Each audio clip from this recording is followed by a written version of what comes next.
Hi guys, welcome back to my channel. DCC ಬ್ಯಾಂಕಲ್ಲಿ ಹಲವಾರು ಹುದ್ದೆಗಳು ಖಾಲಿ ಇದಾವೆ. ಅವುಗಳ ಬಗ್ಗೆ ಸಂಪೂರ್ಣ ಮಾಹಿತಿಯನ್ನ ಈ ಒಂದು ವಿಡಿಯೋದಲ್ಲಿ ನಿಮಗೆ ತಿಳಿಸಿಕೊಡುತ್ತೇನೆ. ಇನ್ನೂ ಕೂಡ ಯಾರೆಲ್ಲ ಸಬ್ಸ್ಕ್ರೈಬ್ ಆಗಿಲ್ಲ ಆದಷ್ಟು ಬೇಗ ಸಬ್ಸ್ಕ್ರೈಬ್ ಆಗ್ರಿ, ಹಾಗೆ ಲೈಕ್ ಕೂಡ ಮಾಡ್ರಿ. ಈಗ ನೋಡ್ತಾ ಇರಬಹುದು DCC ಬ್ಯಾಂಕಲ್ಲಿ ಹುದ್ದೆಗಳು ಖಾಲಿ ಇರುವಂತದ್ದು. FDA 18 371 ಜೆಯಲ್ಲಿ ಖಾಲಿ ಇರುವಂತದ್ದು. ನಾನ್ HKಲಿ 4 ಹುದ್ದೆಗಳು ಖಾಲಿ ಇರುವಂತದ್ದು.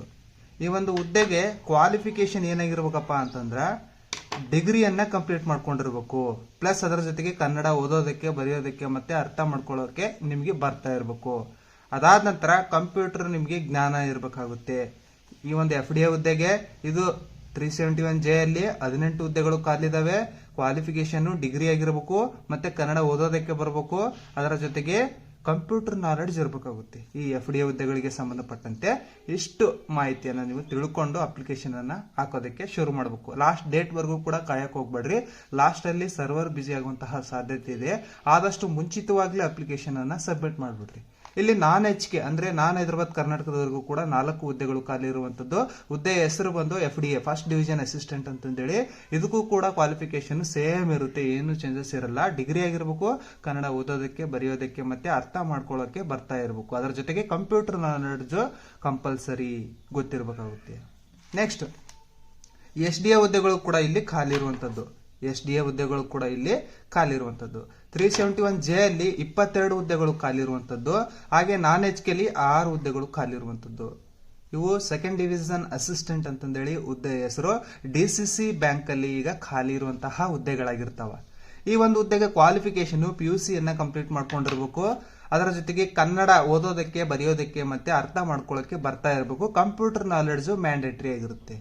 ಇಷ್ಟು ಕಂಪ್ಲೀಟ್ ಆಗಿ ನೀವು ಹೊಂದಿದ್ರಿ ಅಂತಂದ್ರೆ ಈ ಒಂದು SDA ಹುದ್ದೆಗೆ ನೀವು ಅರ್ಜಿಯನ್ನ ಸಲ್ಲಿಸಬಹುದು. ನಾನ್ HKಲಿ 6 ಹುದ್ದೆಗಳು ಖಾಲಿ ಇದಾವೆ, HKಲಿ 22 ಹುದ್ದೆಗಳು ಖಾಲಿ ಇರುವಂತದ್ದು. ನೆಕ್ಸ್ಟ್ ಡ್ರೈವರ್ ಹುದ್ದೆಗಳು ಕೂಡ ಇಲ್ಲಿ ಖಾಲಿ ಇರುವಂತದ್ದನ್ನ ನಾವು ಗಮನಿಸಬಹುದು. 371 ಜೆಯಲ್ಲಿ ಮಾತ್ರ ಖಾಲಿ ಇರುವಂತದ್ದು. ಅದು 1 ಹುದ್ದೆ ಖಾಲಿ ಇರುವಂತದ್ದು. ಎಷ್ಟು ಹುದ್ದೆ? 1 ಹುದ್ದೆ ಖಾಲಿ ಇರುವಂತದ್ದು. ನೆಕ್ಸ್ಟ್ ಡ್ರೈವರ್ ಹುದ್ದೆ ಹೆಸರು ಬಂದು ಕ್ವಾಲಿಫಿಕೇಶನ್ ಏನಾಗಿರ್ಬೇಕಪ್ಪ ಅಂತಂದ್ರೆ SSLC ಯನ್ನ ಕಂಪ್ಲೀಟ್ ಮಾಡ್ಕೊಂಡಿರ್ಬೇಕು, ಕನ್ನಡ ಓದೋದಕ್ಕೆ ಬರಬೇಕು, ಬರೆಯೋದಕ್ಕೆ ಬರಬೇಕು, ಮತ್ತೆ ಡ್ರೈವಿಂಗ್ ಲೈಸೆನ್ಸ್ ಮ್ಯಾಂಡೇಟರಿ ಆಗಿರುತ್ತೆ. ಈ ಡ್ರೈವಿಂಗ್ ಲೈಸೆನ್ಸ್ ಇಲ್ದವರು ಅಪ್ಲಿಕೇಶನ್ ಹಾಕೋದಕ್ಕೆ ಬರೋದಿಲ್ಲ. ನೆಕ್ಸ್ಟ್ 371 ಜೆ ನೆಕ್ಸ್ಟ್ ಯಾವುದು? ಕಿರಿಯ ಸಹಾಯಕರ ಹುದ್ದೆಗಳು ಖಾಲಿ ಇರುವಂತದ್ದನ್ನ ನಾವು ಇಲ್ಲಿ ಗಮನಿಸಬಹುದು. ಕಿರಿಯ ಸಹಾಯಕರ ಹುದ್ದೆಗಳಿಗೆ ಎಷ್ಟಿದಾವಪ್ಪ ಅಂತಂದ್ರೆ 371 ಜೆ ಅಲ್ಲಿ ನೋಡ್ತಾ ಇರ್ಬೋದು ನೀವು 26 ಹುದ್ದೆಗಳು ಖಾಲಿ ಇರುವಂತದ್ದು. ಕಿರಿಯ ಸಹಾಯಕರು ಅಂತಂದೇಳಿ ಖಾಲಿ ಇರುವಂತದ್ದು. ನಾನ್ HKಲಿ ನೋಡ್ತಾ ಇರ್ಬೋದು ನೀವು 15 ಹುದ್ದೆಗಳು ಖಾಲಿ ಇರುವಂತದ್ದು. ಹುದ್ದೆಯ ಹೆಸರು ಬಂದು ಕಿರಿಯ ಸಹಾಯಕರು ಅಂತಂದೇಳಿ. ಈ ಒಂದು ಹುದ್ದೆಗೆ SSLC ಯನ್ನ ಕಂಪ್ಲೀಟ್ ಮಾಡ್ಕೊಂಡಿರ್ಬೇಕು. ಅದರ ಜೊತೆಗೆ ಕನ್ನಡ ಓದೋದಕ್ಕೆ ಬರೆಯೋದಕ್ಕೆ ಮತ್ತೆ ಅರ್ಥ ಮಾಡ್ಕೊಳ್ಳೋಕೆ ನಿಮ್ಗೆ ಬರ್ತಾ ಇರಬೇಕು. ನೆಕ್ಸ್ಟ್ ಈಗ ಸ್ಯಾಲರಿ ಬಗ್ಗೆ ಮಾತಾಡೋಣ. ಈಗ FDಗೆ ಸಂಬಂಧಪಟ್ಟಂತೆ 44,425 ಬೇಸಿಕ್ ಪೇ ಸ್ಯಾಲರಿ ಇರುತ್ತೆ. ಓವರ್ ಆಲ್ ಆಗಿ ಒಂದು 48 to 50 ವರೆಗೂ ಇವರಿಗೆ ಸ್ಯಾಲರಿ ಪ್ರತಿ ತಿಂಗಳು ಸಿಗ್ತಾ ಹೋಗುತ್ತೆ. ನೆಕ್ಸ್ಟ್ SDಗೆ ಸಂಬಂಧಪಟ್ಟಂತೆ 34,100 ರೂಪಾಯಿ ಇವರಿಗೆ ಬೇಸಿಕ್ ಪೇ ಸ್ಯಾಲರಿ ಸಿಗ್ತಾ ಹೋಗುತ್ತೆ. ಓವರ್ ಆಲ್ ಆಗಿ ಒಂದು 42 to 43 ವರೆಗೂ ಇವರಿಗೆ ಸ್ಯಾಲರಿ ಸಿಗ್ತಾ ಹೋಗುತ್ತೆ. ನೆಕ್ಸ್ಟ್ ಡ್ರೈವರ್ ಹುದ್ದೆಗೆ ಸಂಬಂಧಪಟ್ಟಂತೆ 31,775 ರೂಪಾಯಿ ಇವರಿಗೆ ಪ್ರತಿ ತಿಂಗಳು ಸ್ಯಾಲರಿಯನ್ನ ಸಿಗ್ತಾ ಹೋಗುತ್ತೆ.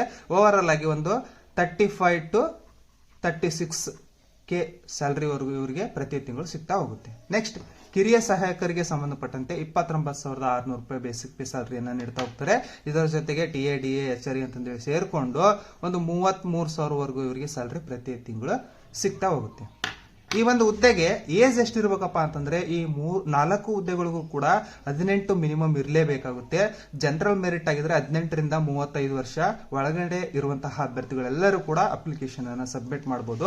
ಆಮೇಲೆ ಅದರ್ಸ್ OBC 2A 3B ಈ ತರ ಇರುವಂತಹ ಕ್ಯಾಟಗರಿ ಅವರು 18ರಿಂದ 38 ವರ್ಷದೊಳಗಿನ ಎಲ್ಲಾ ಅಭ್ಯರ್ಥಿಗಳು ಕೂಡ ಅಪ್ಲಿಕೇಶನ್ ಅನ್ನ ಸಬ್ಮಿಟ್ ಮಾಡಬಹುದು. ಹಾಗೆ SC ST OBC ಅಭ್ಯರ್ಥಿಗಳಿಗೆ ಸಂಬಂಧಪಟ್ಟಂತೆ 40 ವರ್ಷದೊಳಗಿನ ಎಲ್ಲಾ ಅಭ್ಯರ್ಥಿಗಳು ಕೂಡ ಅಪ್ಲಿಕೇಶನ್ ಅನ್ನ ಹಾಕಬಹುದು. 18ರಿಂದ 40 ವರ್ಷದೊಳಗಿನ ಎಲ್ಲಾ ಅಭ್ಯರ್ಥಿಗಳು ಅಪ್ಲಿಕೇಶನ್ ಅನ್ನ ಸಬ್ಮಿಟ್ ಮಾಡಬಹುದು. ಈಗ ಅಪ್ಲಿಕೇಶನ್ ಫೀಸ್ಗೆ ಸಂಬಂಧಪಟ್ಟಂತೆ ನೋಡ್ತಾ ಹೋಗೋಣ. ಈಗ ಜನರಲ್ ಮೆರಿಟ್ ಆಗಿದ್ರೆ ₹100 ಅಪ್ಲಿಕೇಶನ್ ಫೀಸ್ ಇದೆ, ಅದರ ಜೊತೆಗೆ ಗೇಟ್ ಪ್ರೈಸ್ ಅನ್ನು ಕೂಡ ಇಟ್ಟಿದ್ದಾರೆ. ಈ ಒಂದು ಫೀಸ್ ಅನ್ನ ಪೇ ಮಾಡಿದ್ರೆ ನೀವು ಅಪ್ಲಿಕೇಶನ್ ಕಂಪ್ಲೀಟ್ ಆಗಿ ಹಾಕಿದ್ರಿ ಅಂತಾನೆ ಅರ್ಥ. ನೀವು ಆನ್ಲೈನ್ ಮುಖಾಂತರನೇ ಈ ಒಂದು ಹುದ್ದೆಗಳಿಗೆ ಅಪ್ಲಿಕೇಶನ್ ಅನ್ನ ಸಬ್ಮಿಟ್ ಮಾಡಬೇಕಾಗಿರುತ್ತೆ. SC ಆಗಿದ್ರೆ, ST ಆಗಿದ್ರೆ ಅಥವಾ ಪ್ರವರ್ಗವನ್ನು ಮತ್ತೆ ಅಂಗವಿಕಲ ಅಭ್ಯರ್ಥಿಗಳಿಗೆ ₹500 ಅಪ್ಲಿಕೇಶನ್ ಫೀಸ್ ಅನ್ನು ಇಟ್ಟಿದ್ದಾರೆ, ಪ್ಲಸ್ ಗೇಟ್ ಪ್ರೈಸ್ ಅನ್ನ ಇಟ್ಟಿದ್ದಾರೆ. ಇಷ್ಟು ಫೀಸ್ ಅನ್ನ ನೀವು ತುಂಬಿದ್ರೆ ಅಪ್ಲಿಕೇಶನ್ ಸಕ್ಸಸ್ಫುಲ್ ಆಗಿ ಹೋಗುತ್ತೆ. ನೆಕ್ಸ್ಟ್, ಈ ಒಂದು ಹುದ್ದೆಗೆ ಪ್ರಾರಂಭದ ದಿನಾಂಕ ಏನು?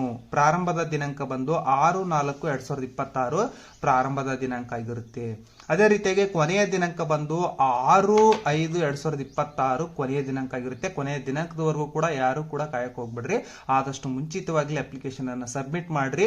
ಒಂದು ಅಪ್ಲಿಕೇಶನ್ ಪ್ರಿಂಟ್ ಅನ್ನ ತೆಗೆಸ್ಕೊಂಡು ಇಟ್ಕೊಳ್ರಿ, ಮತ್ತೆ ಇನ್ನೊಂದನ್ನ ನಿಮ್ಮ ಇಮೇಲ್ ಐಡಿಗೆ ಹಾಕೊಂಡು ಇಟ್ಕೊಂಡ್ಬಿಡ್ರಿ. ನೆಕ್ಸ್ಟ್, ಈ ಒಂದು ಹುದ್ದೆಗಳಿಗೆ 200 ಅಂಕಗಳಿಗೆ ಎಕ್ಸಾಮ್ ಅನ್ನ ಕಂಡಕ್ಟ್ ಮಾಡ್ತಾ ಹೋಗ್ತಾರೆ.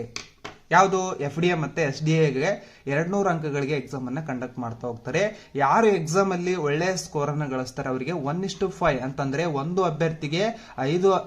ಹುದ್ದೆಗೆ 5 ಅಭ್ಯರ್ಥಿಗಳನ್ನ ಅವ್ರು ಏನ್ ಮಾಡ್ತಾ ಹೋಗ್ತಾರೆ, ಸಂದರ್ಶನಕ್ಕೆ ಕರಿತಾ ಹೋಗ್ತಾರೆ. ಅಂದ್ರೆ ಎಕ್ಸಾಮ್ ಅಲ್ಲಿ ಯಾರು ಚೆನ್ನಾಗಿ ಸ್ಕೋರ್ ಅನ್ನ ಮಾಡ್ತಾರೆ ಅದರಲ್ಲಿ ಅವರು 1:5 ಅಂತಂದ್ರೆ ಒಂದು ಹುದ್ದೆಗೆ 5 ಅಭ್ಯರ್ಥಿಗಳನ್ನ ಅವ್ರೇನ್ ಮಾಡ್ತಾ ಹೋಗ್ತಾರೆ, ಸಂದರ್ಶನಕ್ಕೆ ಕರಿತಾ ಹೋಗ್ತಾರೆ. ಸಂದರ್ಶನದಲ್ಲಿ ಯಾರೆಲ್ಲ ಒಳ್ಳೆಯ ಸ್ಕೋರ್ ಅನ್ನ ಗಳಿಸ್ತೀರಿ ಅಂತವ್ರನ್ನ ಅವ್ರೇನ್ ಮಾಡ್ತಾ ಹೋಗ್ತಾರೆ, ಸೆಲೆಕ್ಷನ್ ಅನ್ನ ಮಾಡ್ಕೊಳ್ತಾ ಹೋಗ್ತಾರೆ. ನೆಕ್ಸ್ಟ್, SDA ಮತ್ತೆ FDAಗೆ 200 ಅಂಕಗಳಿಗೆ ಎಕ್ಸಾಮ್ ಅನ್ನ ನಡೆಸ್ತಾ ಹೋಗ್ತಾರೆ. ಡ್ರೈವರ್ ಮತ್ತು ಕಿರಿಯ ಸೇವಕ ಹುದ್ದೆಗಳಿಗೆ 100 ಅಂಕಗಳಿಗೆ ಎಕ್ಸಾಮ್ ಅನ್ನ ನಡೆಸ್ತಾ ಹೋಗ್ತಾರೆ. ಅದಾದ ನಂತರ ಆನ್ಲೈನ್ ಮುಖಾಂತರ ನೀವು ಅಪ್ಲಿಕೇಶನ್ ಅನ್ನ ಸಬ್ಮಿಟ್ ಮಾಡಬೇಕಾಗಿರುತ್ತೆ. ಆನ್ಲೈನ್ ವಿಳಾಸ ಬಂದು http://www.ballaridcc.bank.in ಅಂತಂದೇಳಿ ಸರ್ಚ್ ಕೊಟ್ರೆ ಅಲ್ಲಿ ನಿಮಗೆ ಮೇನ್ ಪೇಜ್ ಓಪನ್ ಆಗುತ್ತೆ. ಅಲ್ಲಿಂದ ನೀವು ಅಪ್ಲಿಕೇಶನ್ ಅನ್ನ ಹಾಕೋದಕ್ಕೆ ಶುರು ಮಾಡಬೇಕು. ನೆಕ್ಸ್ಟ್, ಇಲ್ಲಿ ಏನಾದರೂ ಇಷ್ಟು ಮಾಹಿತಿಗಳಲ್ಲಿ ನಿಮ್ಗೆ ಏನಾದರೂ ಡೌಟ್ಸ್ ಇತ್ತಪ್ಪ ಅಂತಂದ್ರೆ ಈ ಒಂದು ಹೆಲ್ಪ್ ಲೈನ್ ನಂಬರ್ಗೂ ಕೂಡ ಕಾಲ್ ಮಾಡಿ ವಿಚಾರಿಸಬಹುದು.